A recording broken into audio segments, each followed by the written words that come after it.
Like evolution, it just kind of goes like Yeah. this, but then every once in a while there's a step function, Yeah. Yeah. which means that everything is new. And our job is to be there in the fray, but we're all navigating completely uncharted territory. So governing alone is not sufficient. This is Aon at the Top, where we explore the journeys of today's most influential C-suite and board leaders.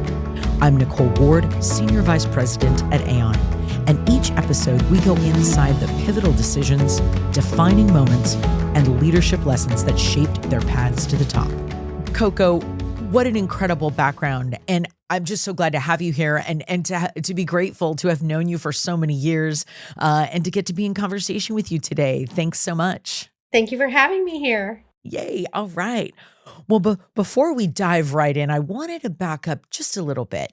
And go into a little bit of your origin story, if you're okay sharing it.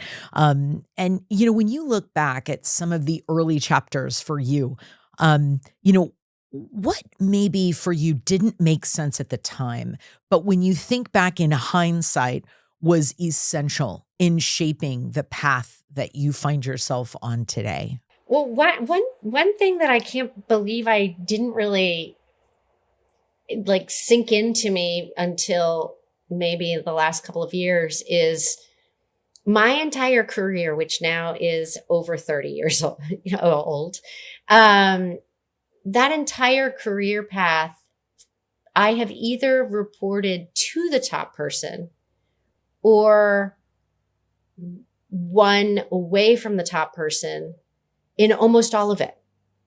And I've actually been the top person since I was 31 years old, and I'm 55 now. And in hindsight, I was in my garage not too long ago, and I found an essay that I'd written for one of my, freshman, sophomore year college papers. And I was having to relate myself to somebody else. I can't remember who it was. And I was like, well, just like him, I'm going to run the business.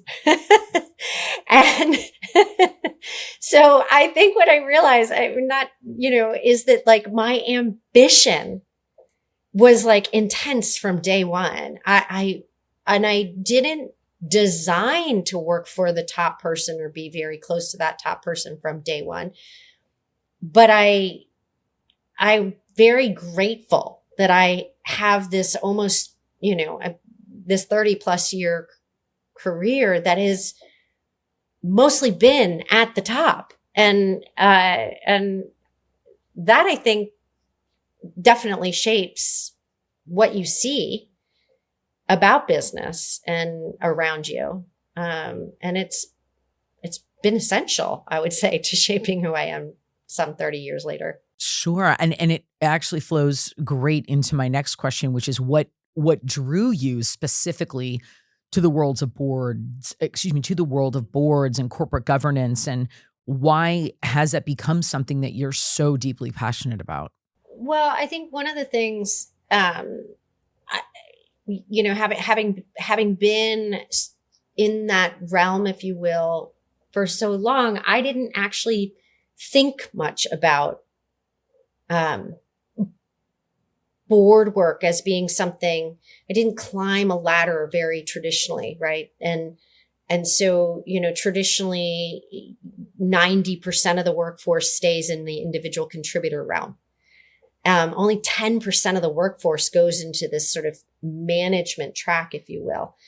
And if you're going to go into that track, you might start it in your late 20s, and then you're sort of by your mid 40s, you're pretty far up there. And if you're going to be in the C-suite, it's late 40s, early 50s kind of thing. There's a pretty tried, true, tested bell curve kind of averages experience. And a lot of, I started a dinner group 20 years ago. I started a dinner group of female CIOs, chief information officers. And we wanted a space where we could talk about what was going on in data centers and networks and DevOps and cloud and all of that without thinking about our gender. And those women 10 years ago, said to me, why aren't we on boards? And we need to get onto boards. And I thought, gosh, I've been on a board since I was 31 and it's just not all that. You know, there was a part of me that was that you know, happy accidented into this passion of mine. But ironically enough, the very first job I had out in California was doing compensation design and analysis. And my boss had me doing it for, boards, for designing comp for boards. So I've always been in this realm. I just never really thought of it as such an important, powerful realm until I saw these incredible women around me saying, you know, I'm the former CEO of E-Trade and I can't get on a board. And I thought that's fascinating. And, you know, so I was drawn to the world of corporate governance by this community that I had built. Even though I'd already been on a board for a long time prior to that. And then my passion for it has evolved, over the years because I put a lot of central focus on how do we get these incredible women onto boards. But my passion then 10 years ago was them. And still, you know, these fabulous people who should be on boards. I want fabulous people on boards, generally speaking. And I care deeply that this realm of, oversight and, you know, kind of the best of what business can be where boards operate. I care deeply that the right people are in those rooms. Beyond that, I started to have a real passion for the discipline and the subject because I started to realize the board landscape is as varied as the secondary education landscape is for our kids. You know, there's community colleges and, you know, there's large sprawling city campuses and tiny little, backwaters. And there's, you know, university college. There's majors and minors and all sorts of, you know, 16,000 plus schools out there that you might apply to. And as a kid coming out of high school, you got to think, where am I on this landscape? And I started to realize, wow, the landscape of boards is 125,000 companies. And it's very, very varied in it. There isn't a formula around it like we might think. And so I started developing a lot of passion for how to break it down and understand it. And it's so powerful, the work you've done. As someone who's watched you literally over many, many, many, many years, it's so powerful and continues to evolve, which is such a testament to you, right? I wonder, you know, thinking about the boardroom for a second, you know, you've had a front row seat, right, to some of the most influential boardrooms, arguably in the world. And I wonder, from your perspective, what do you think separates a high functioning board from one that's just meeting its obligations? I think first and foremost, a high functioning board has a very strong understanding of how it needs to orchestrate itself and mature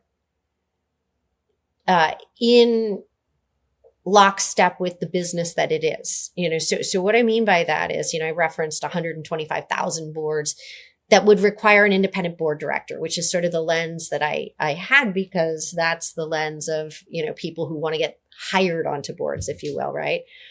And so what is that landscape? You've got, you know, you've got family-owned companies, you've got ESOPs, employee stock-owned companies. Your former employer became an ESOP, right? You've got mutual funds, you've got over-the-counter, you've got public companies, you've got venture-backed companies, you've got private equity-backed companies. And when you look at that landscape, it's about 125,000. Only 4,000 of those, this is the US alone, only 4,000 of those are public companies. So put that into perspective. When boards operate as if there is a playbook, oh, there's a playbook for being a board and it looks like this, then they're not operating as a kind of from a very sort of first principles, high functioning playbook, which is, what kind of a business are we in? What's the business model? Mm-hmm. Is it brick and mortar? Is it, you know, e-commerce? what kind of industry are we in? Is it highly regulated? Is it, loosey-goosey? Is it a brand new category that never existed before? What kind of capital structure do we exist within? And I'll come back to that in a second. And how big are we?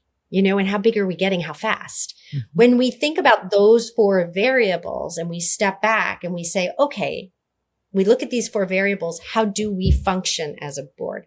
What are we here for? And how do we function? So I'll give you a perfect example. A person I call a friend, Andy McMillan. He was the CEO of User Testing when they were venture-backed. He was the CEO of User Testing when they were a public company. And he was the CEO of User Testing when they went from being a public company to private equity owned. That's tough to do. You better believe he has 3 different boards, right? Like not just different people on boards, but how that board even orchestrates itself and thinks about how it shows up, how it governs itself, what it focuses on a quote unquote day-to-day basis versus et cetera. So I think the best boards are the ones who step away from any kind of like playbook, traditional training. It all has to look like this. Mm. The number one job of the board member is to hire and fire the CEO. Like if you get out of the sort of routine thinking and you really go back to like the very beginning, where are we now? Every time he changed the capital structure, he changed fundamentally how the board works, right? Mm. So I think the best functioning boards are the highest functioning boards are the ones where the board itself truly understands the 4 variables that kind of govern how it structures itself and then operates appropriately within that. Super insightful. Then flipping that a little bit, where do you see boards consistently underestimate their role in shaping kind of the long-term enterprise value? I think it's very much that sort of playbook mentality again. I mean, I think one of the things that we've been struggling with since I have made this part of my professional focus 10 years ago, even 10 years ago, and even today, we struggle with things like tenure on a board, the average age of the board member being in their 60s, the sort of like structural best practices that were largely set up by the SEC or, like we have these models that create the sometimes a very inappropriate board governance playbook. And one of the things I think that boards maybe cling to too tightly is that idea of being the sage, wise, very experienced over, decades and decades leader in the room that, can quote Porter's book of whatever, it comes from an era, when, business plans lasted decades and you referred back to the same sort of business model mechanics and you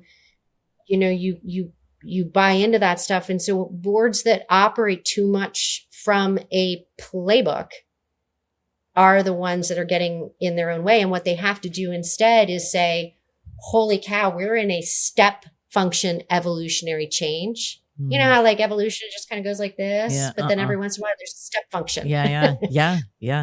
We're in a step function, which means that everything is new. And our job is to be there in the fray. Like, of course, don't do management's work, but we're all navigating completely uncharted territory. So governing alone is not sufficient. I couldn't agree more. And it leads right into AI, right? The topic of conversation for everyone. We talk about change and inflection points and how fast things are changing.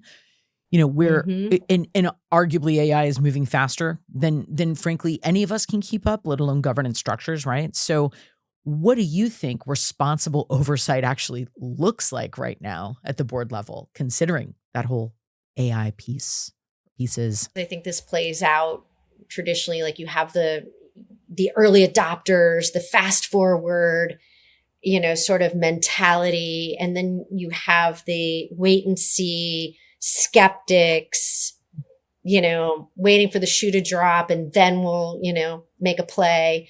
You kind of got these two general attitudes, I would say that exist inside the board psyche. And what I'm seeing sitting here in Silicon Valley is that the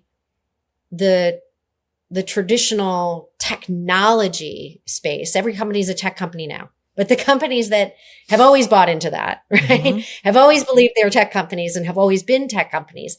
Those companies are running so fast into AI native, AI forward, AI first, and it feels like the CEOs and their, maybe more investor side board members kind of all of a sudden woke up and said, I don't know a better analogy than to use, though I want a divorce analogy, when a spouse says, I want a divorce, and the other spouse says, why, what happened?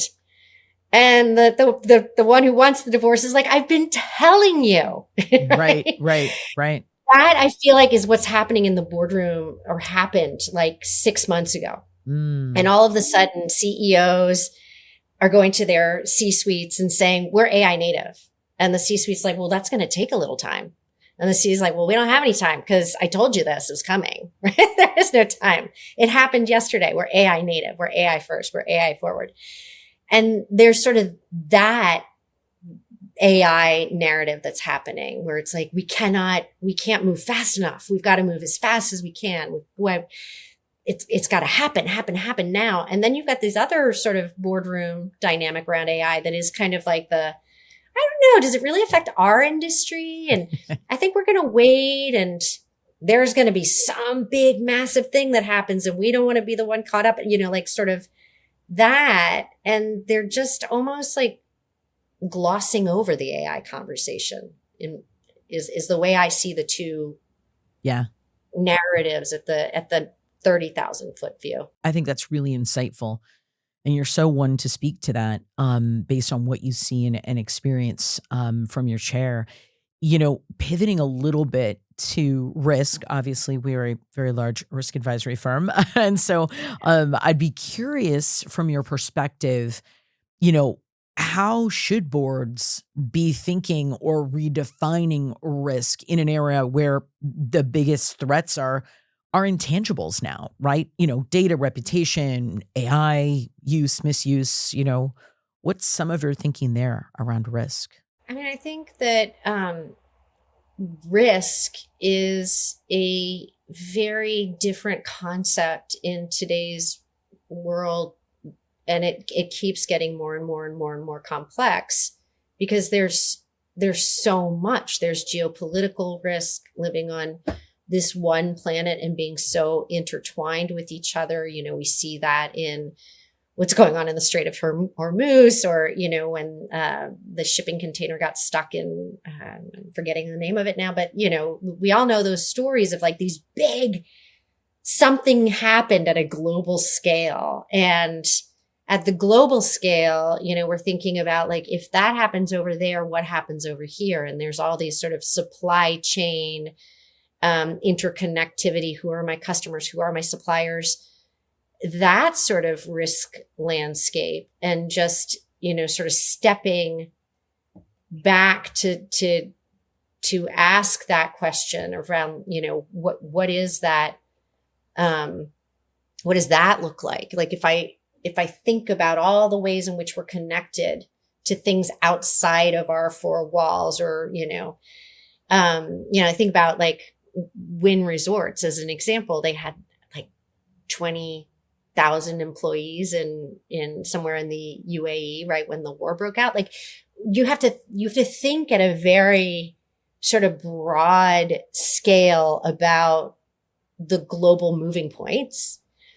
And then the second, sort of when warfare, a very real threat is warfare happening through our systems, our businesses. And, so we become a point of existential, sort of threat. We at individual business potentially are an existential threat to an economy, to a nation, to, so there's like, what's the risk on us being part of a system where a bad actor wants to take something bigger than us down, but uses us to do it, right? Like, I mean, there's also like just the risks that they want to just, extort us or whatever, right? But and then there's operational risk. There's the risk that we don't keep up, that we don't understand, how to leverage the talent and technology and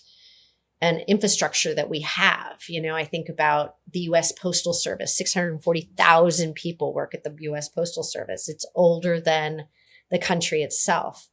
Like, there's operational opportunity and risk there around, like, how are we going to move this gigantic system in a world where AI is moving, where, you've got people who can create billion-dollar business with one employee kind of conceptually, right? Like, it's an amazing risk landscape for boards to think about. And I wonder, from your thinking, what separates organizations that may treat risk as a defensive posture versus other organizations that weaponize it, for more of a strategic advantage? I think we have to be able to hold both truths. I think one of the reasons that I feel grateful that I'm somebody who can live in the gray. It's also, bad because, I can see this and I can see that, and I can, kind of adapt to both of those. But black and white thinking is incredibly, I think, limiting in today's world. I think we have to be able to hold truths that say, I have something that I could use as an incredible strategic advantage, and that and in using it as a strategic advantage, I may end up weaponizing it. How do I not weaponize it as that strategic advantage? And if I don't take the strategic advantage that I see there, because I might end up being a negative, then I'm in a defensive posture and I might lose my opportunity, right? Like, I think that's what we see with so many of these. Again, I think like this is a great conversation in the boardroom, that question of like, we could be unleashing we could be opening Pandora's box, and we could be unleashing something both incredibly good in the world and incredibly bad in the world. And how do we, as a business in a capitalist society where what we're supposed to do is make money and as much of it as we can, do that while also not, undermining society? Like that's a great question in the boardroom. I think that's what I mean about like today's board members.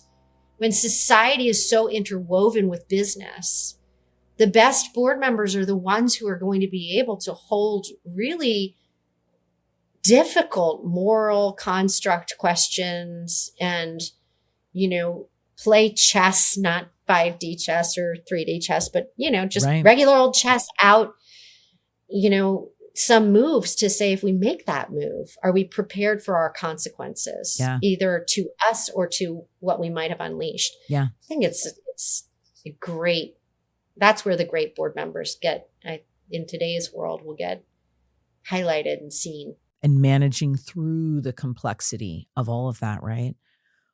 How do you think that boards should be thinking about second and third order consequences of AI adoption that aren't immediately visible, perhaps? I think they should be making space and time for, I think what boards need to do, and we've been saying this forever, right? Like, don't just read the board deck and then show up and have somebody parrot the board deck to you, and then use the space you have as incredibly precious, whatever you have that space, and not as perfunctory. What is that? Not as this performative space where people talk about the things that you could have, checked the box on and read about, and like, but where you really consider, the core functions that you have, whether you have a comp committee or you don't have a comp committee. Yes, compensation is a core function that the board oversees, at least as a part of the business, at a certain level of business. Succession, governance of itself, governance of the business. There's these like functions we have. And yes, we have to cover off on those functions. And sometimes we actually have formal committees around them, and sometimes we just treat them as functions. But what we really have to do is we have to allow space to say, what are the existential threats to this business? And sort of like bringing back my IT days, on business continuity planning, right? What you do is you say, here's all our systems. Now let's figure out which ones of those take us down if they're down. Right? Yeah, totally. And let's protect those ones first and with a higher degree of investment than these other ones, right? Like I think boards need to step back and say, what business are we in? And what is that today? And what does that look like 10 years from now? And if we can imagine that on a, matrix level out there in, kind of almost la la land, impossible, like that's just too far out there. Think about that as well as our normal path of what humans evolve. We sort of evolve on a 5-year and 3-year, but technology is exponential. We have to be thinking the crazy thoughts and we need to be leaving space in the boardroom to have out there crazy conversations about what we're unleashing, what we have the potential to unleash, what that means to the world, what that means to how we're thinking about workforce planning today and, where we're headed with it and how much investment we want to put in our overseas operations. Like we need space to thinking. Think. Yeah. Big thinking. I think that lands. It's so important. And it does kind of beg the question for me, how is the relationship between the board and all that you've just sort of, talked about now with the CEO evolving, right? Are there areas that are now tense that might not have been? And how does that whole dynamic look these days from your perspective? Well, I think that for a long time now, the higher functioning boards, I don't know if it's correlation or causation, but it doesn't matter. I think higher functioning boards have relationships where CEOs invite those boards into their domain, not just walking the factory floor and whatnot, but yes, really getting to know the business and really getting to know how the business operates and helping the board build real relationships with the leaders that run that company and helping the board understand how that relationship works and evolves. Like it's pretty straightforward. For example, when you say, oh, well, the board has a relationship with the CFO, the board has a relationship maybe with the chief people officer.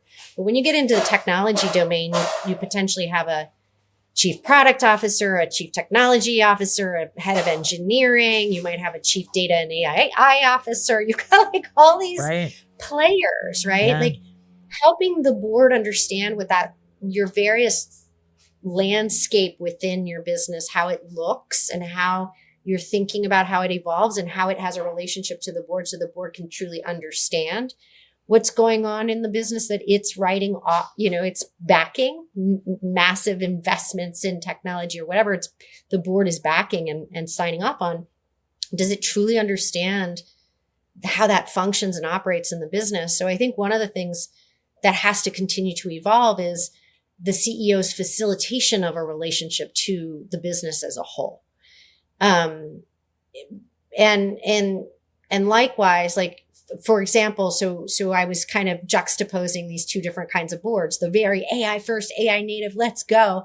And the like AI skeptical, hold back, right? Mm-hmm. Well, the CEO has to manage those two types. Like, so for the AI native, let's go, they have to realize that humans don't change at the same pace that technology does. So how are they Sure, you could be at peak employment, which is like the new language, right? We're never going to, we have 1,000 employees today and we make $1 billion in revenue. We're going to get to 3 billion in revenue with the same 1,000 number, right? We'll replace those people, but we're never going to, we're optimizing because every person's going to come with their 10 AI agents. And now what is capacity anyway, right? Because their capacity is working through the night for them. That kind of thinking is great. It's fantastic, but there needs to be a human transformation model that the CEO builds and enables his or her leaders to get through, that the board has to have a little bit of patience for. All the transformations of the past, right? We talked about digital transformation and technology transformation, AI transformation. This is a human transformation on a level we've never seen before. And those like super AI forward, let's go boards and CEOs have to make room for the human transformation. Even if they're at peak employment and aren't going to hire more humans, they've still got some humans, and those humans have to come along with the change. So I think those boards are going to have to wrestle with that more. With the AI skeptical boards and their CEOs, I think the CEOs need to, help those AI skeptical boards get more creative and curious about how AI forward companies in their adjacent realm or their realm are actually running forward. And I'm not saying that this is true, but let's just imagine that the US Postal Service is like, we're just going to run like we always run. And DocuSign's like AI forward. You know what I mean? Like FedEx is AI forward. If that's the case, then, the Postmaster General would have to be saying to its board, no, we've got to find places where we're not going to sit back and be skeptical and wait, right? We've got to really find those places, and let me educate my board and bring you along with me. I'll give you a quick analogy that to sort of frame my thinking. Alison Davis, somebody I absolutely adore, was on the board of Royal Bank of Scotland. And she, within the board, launched their technology committee. And this was 10 years ago, because so much was changing in their technology landscape and cloud adoption that she wanted to make sure that she and her other board members understood. And so they would bring in rotating technology experts to come talk to them once a quarter, just to educate them and get them to a different zone. So I think that's what the skepticals are going to have to do. Great points. And pivoting slightly, we think about the future of corporate governance. We've talked for years about, ESG and stakeholder capitalism and long-term value creation. But what do you think actually sticks and what fades as a trend? I think, what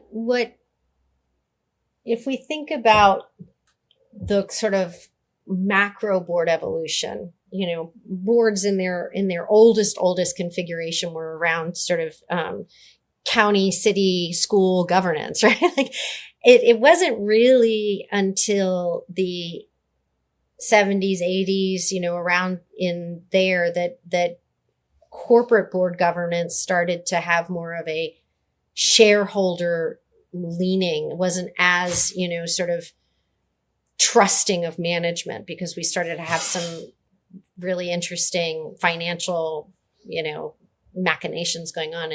And so the SEC and the various exchanges started to sort of crack down on what boards needed to be for shareholders. And we saw more of that coming into play with Sarbanes-Oxley and, the Enron debacle and et cetera, et cetera. But that domain largely, it's like to me, it's the tip of the spear. There's only 4,000 public companies. There were twice that many in the 90s, right? And the other thing that was different about the public company landscape was everyone who was anyone saw it as a graduating path. Like, can't wait to IPO, right? Mm-hmm. So it was the beacon for all. So where the mentality around what boards are supposed to focus on, ESG and shareholder and stakeholder and whatever, was framed and formed in this domain of the public company.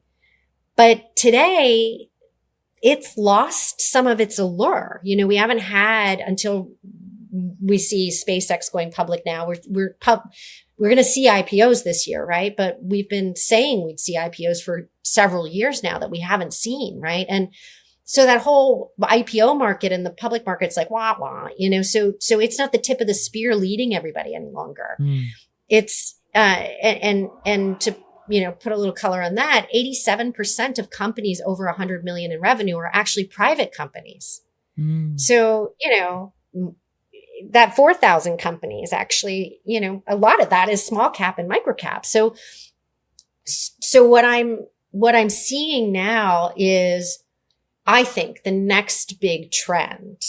We're seeing secondary markets come in, and we're seeing the big players like, Morgan Stanley, JP Morgan, et cetera, buying up these secondary markets, Forge Global, Equity Zen, et cetera. There's NASDAQ private market. There's those secondary markets exist so people can exchange private stock. My husband and I own SpaceX, right? Like, it's not public yet. And I'm not a VC. So, how did that happen, right? Like, there's this whole space of this kind of Wild West domain that is becoming more and more mainstream through secondary markets. I think those are going to have to figure out a governance structure. And then I think the public governance structure that the SEC and NASDAQ and New York Stock Exchange kind of, hold sway over, that structure is going to have to create more incentive to be public. CEOs hate being public company CEOs because they, quarter by quarter, they can't transform. Yeah. Right. Like, if you want to transform, then you take your company off the public market and you get acquired by private equity so that you can transform. And then maybe you'll go public again.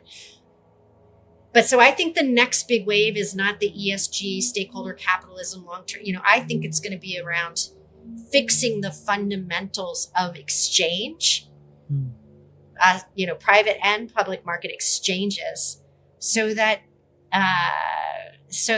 they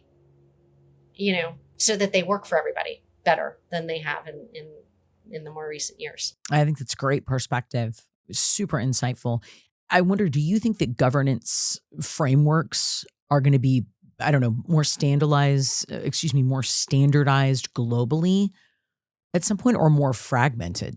I mean, my utopian view of governance in the corporate structure, because we have governance in our civil structure too, right? But governance in the corporate structure, my utopian view of it is that it truly becomes more of our human guardrails and this idea that AI can run the board and you don't need humans any longer. Like that takes a view that says the board just hires and fires the CEO and does comp and succession, and AI can do this better and, lives up to the rules and regulations. And sure, okay, then AI can do all of that better, probably, right?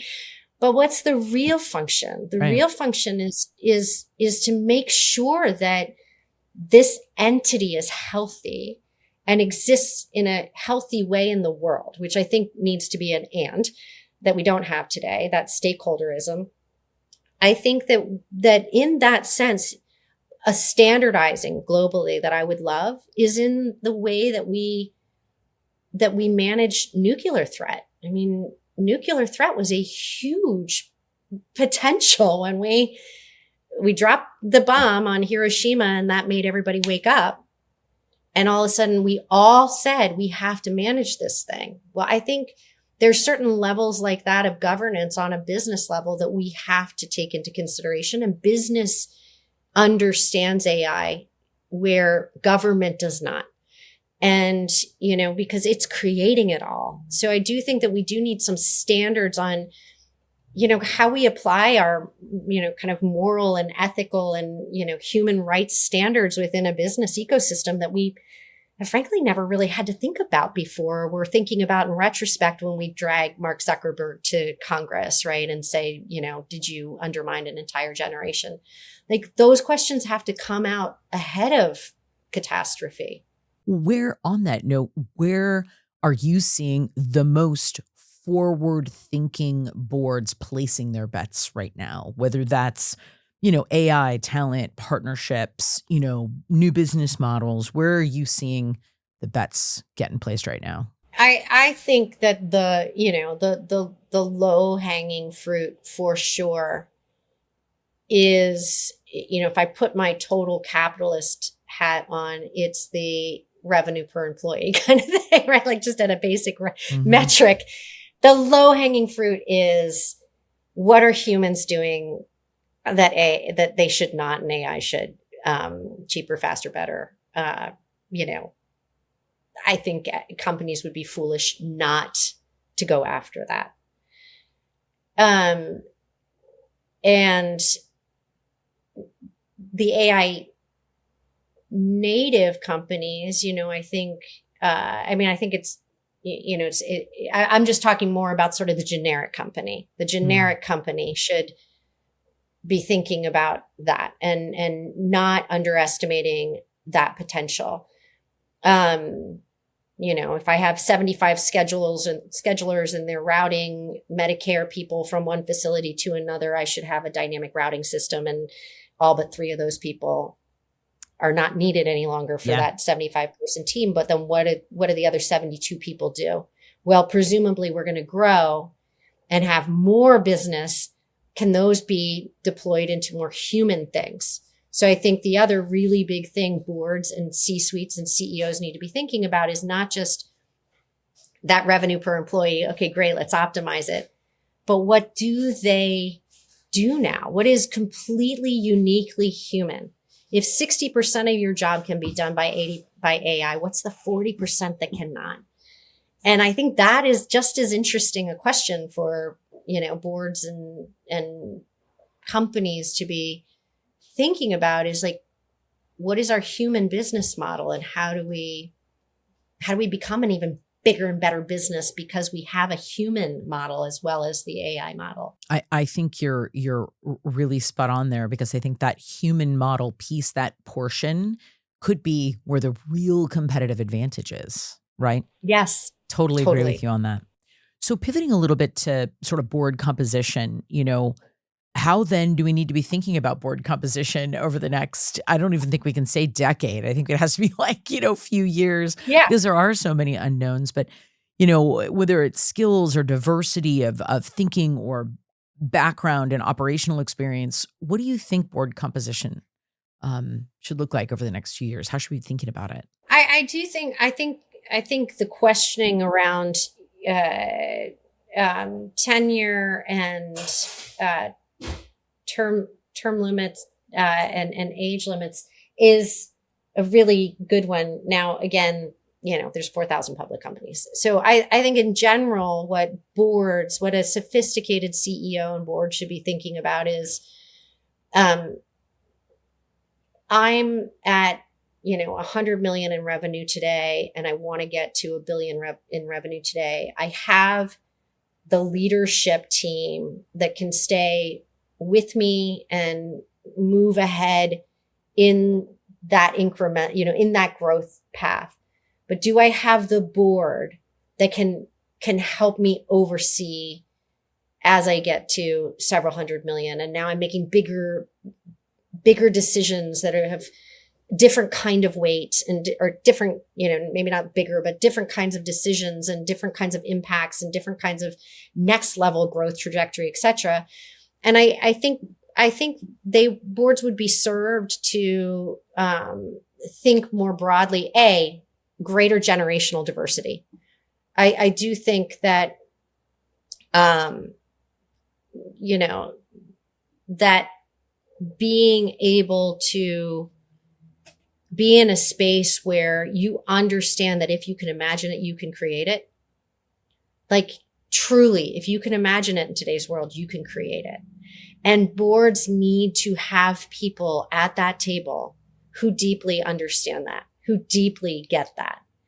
And so that's not about knowing the right questions to ask. That is about a deep level of curiosity around how things work and how to make things work. So just, having a relationship with ChatGPT or Claude is not enough. Board members really need to be working with AI. And so some of that will have to be a generational disruption. We will need new generations in the boardroom. We've got to bring the age down. the average age. Doesn't mean you don't have people in their 60s and 70s on boards. Absolutely. But you need to have some people who are much more AI native in that room as well. And doesn't necessarily all have to be technologists. In fact, I think some of the skills that are going to be required in the more sophisticated companies probably will be more, ethicists and, like a different kind, like if it's a really big company that has a really massive impact in the world, you're going to have to think about board structure around that massive impact in the world and the kinds of people you need to be, sort of sitting around calling the shots. I do think the wider range of skills, I have forever been a huge advocate for the chief people officer in the boardroom. I think we absolutely need chief people officers who are true business leaders in the boardroom. And we have a dearth of that skill set in the boardroom. And we have maybe an overabundance of the financial skill set. And I think every board member needs to have a very strong financial capability, but that doesn't mean they all have to have CFO backgrounds or auditor backgrounds. So I think, the usual things in terms of what the diversity needs to change, just faster. Yeah. More diverse and faster. I hear you. Can you describe the profile of the director that's now kind of obsolete or is becoming obsolete? Yeah. I think it's the person who, this person's been obsolete for a long time, but we just feel bad about kicking them out, I guess. But certainly the person who falls asleep in board meetings, reads, sort of gets stuck in one, back in my day and, is so removed from the corporate experience. I talked to a board member who's on a number of prominent boards not too long ago. And she said to me, I'm winding off my boards because I'm going to take an operator role again because, oh my God, I want a front row seat. Right. Like I think people who've been out of the front row seat for decades, no. Doesn't work anymore. It doesn't work anymore. And it's not even as much an age thing. Like you say, it's relevance. It's being in it, right? So when you think of somebody who is a board member that's really valuable, where there's so much information at our fingertips, but judgment, which does come with wisdom and age, right, is really scarce, right? How does all that play in your mind? What makes a board member really valuable these days? I think people like Betsy Atkins. She I would hold her up as someone who, I don't know how old she is. I know she's older than me. So I would put her in that realm of many of her contemporaries are resting on their laurels. She is an incredible example of somebody who does not rest on her laurels. When she felt like, okay, how do I continue to maintain that contemporary experience?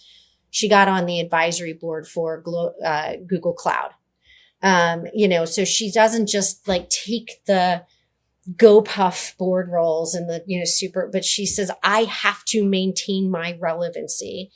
And that means I have to be in the fray, regardless of my age. I have to be, and she is very AI forward, very like super researched all the time, constantly out there meeting the world. That's the person, regardless of age. So it's not an age thing. It's just that on a bell curve, age does, there is a correlation there. Yeah. Yeah. But I think, the person who really adds value is Tony Towns Whitley. She's on the board of NASDAQ. Like people who are really thinking about today's world and problems and is involved, very involved. Yeah, I would add because I love Betsy, and I would add Jackie Kosakoff to that list as well. Yes, really, Jackie, really, exactly. Really dynamic, like you say, wonderful judgment, but also very current and very, very, and the desire and the passion to make an impact, right? Yes, it's fantastic. Well, I know we're heading towards our timing close here, but I wanted to do some rapid fire with you on boardroom truths. It sounds so lofty, but I want to know from you. So I'll hit you with the first one here. What is one question every board should be asking but isn't? I think the question, why do we exist? And what does that existence look like 10 years from now? With a Star Trek type of mindset to it. I love that, Star Trek. Love it. Mm-hmm. All right. So what's the most overrated boardroom metric right now? I don't know. I mean, this is like, to me, when there's 125,000 boards that have potentially external independent board directors on them, that saying, if you've seen one board, you've seen one board. That's why that saying exists. I'm not sure what that one metric is. Okay. Fair. What's the underwhelmed there? Yeah, no, all good. You're allowed one. We'll give you a mulligan on that one. What's the most underrated risk right now? I think the underrated risk is AI adoption, speed, and value. Like not knowing your ability to adopt AI at what speed and for what value. And what's a red flag that tells you that a board is dysfunctional? I mean, referencing what's worked in the past and underestimating the step function we're in. Humans think in a very linear fashion. We think about next year and next vacation and, even 10 years from now. And possibly we think about like what it'll be like when I have grandchildren. But those thoughts feel so far out, right? But we have to be able to think more exponentially. We have to ask ourselves exponential type questions. And so boards that are referencing things that, worked for them back when, or that are not talking about step function change are where the dysfunction is going to be. And then the usual dysfunctions, talking behind each other's back, creating factions. That sort of right, thing. right. I love that non-linear thinking, right? It has got to be that decompressed, expansive, bigger thinking, right? That whole linear trajectory doesn't work anymore. I love that. And when you when you zoom out, what do you really think the true purpose of a board is today? What do you think? What's the job in today's world? I think, I think, the movie Ratatouille, where the food critic, he serves a purpose, right? Like he's just pushing the buttons, but ultimately he talks about perspective. And my dad always talked about this, like you have to travel the world because it gives you perspective. You have to go, outside of your comfort zone because it gives you perspective. Like perspective is an incredibly important function of the board. It's perspective, it's guardrails, it's oversight. But guardrails and oversight, right? Like if we take like, what is the 60% of the board that an AI can do better? What's the 40% that is truly the human function of the board? So I think that's a good exercise for the board to ask itself, and perspective has to be a really important one, which is why diversity is so important. Exactly right. Completely underlines that. And what kind of leaders, what kind of leaders and boards do you think are really going to shape and define the next decade for us?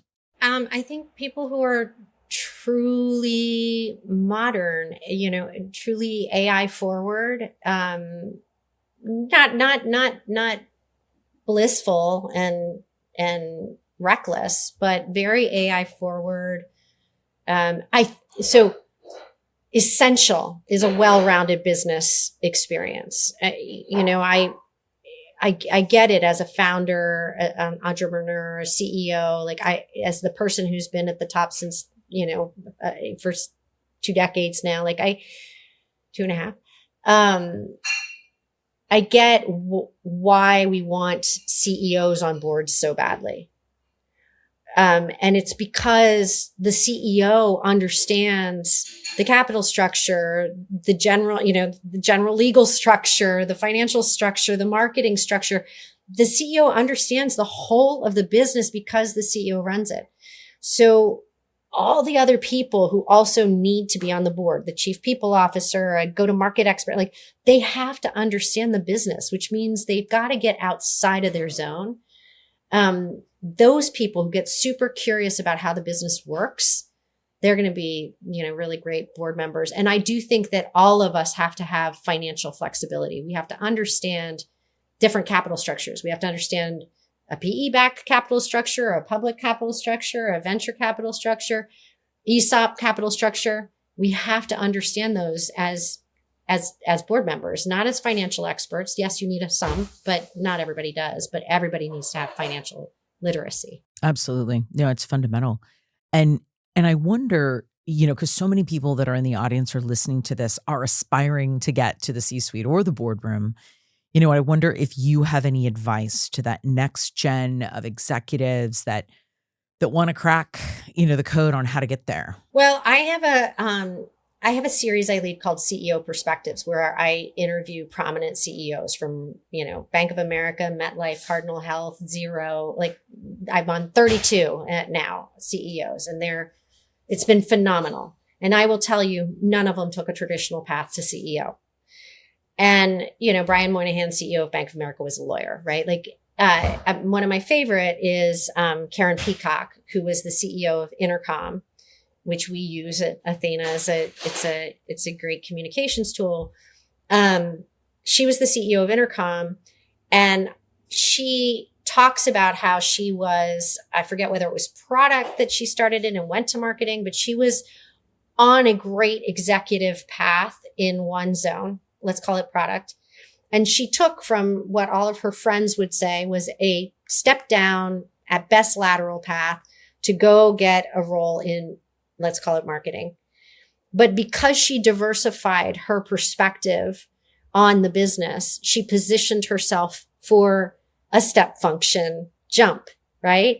So I think what everyone needs to do, first of all, if you want to join a board, you got to understand the business. Get financially literate on the business, not just of what the business model is today, venture-backed or public, but broadly, financial literacy. It's key to executive excellence. And the second is business literacy. What business are we in? How do we make money? How's the model changed over time? What's our go-to-market strategy? Get literate. Those two things, and experiment. Stop being so tied to the next title, and, take wild assignments and, overseas, and don't forego the promotion so that you can be a part of the really cool acquisition integration with an important function and role. Like, don't think so tiny about yourself. You might have a 60-year relationship with career now. Make it meaningful every step of the way, which means you've got to let go of that traditional career laddering.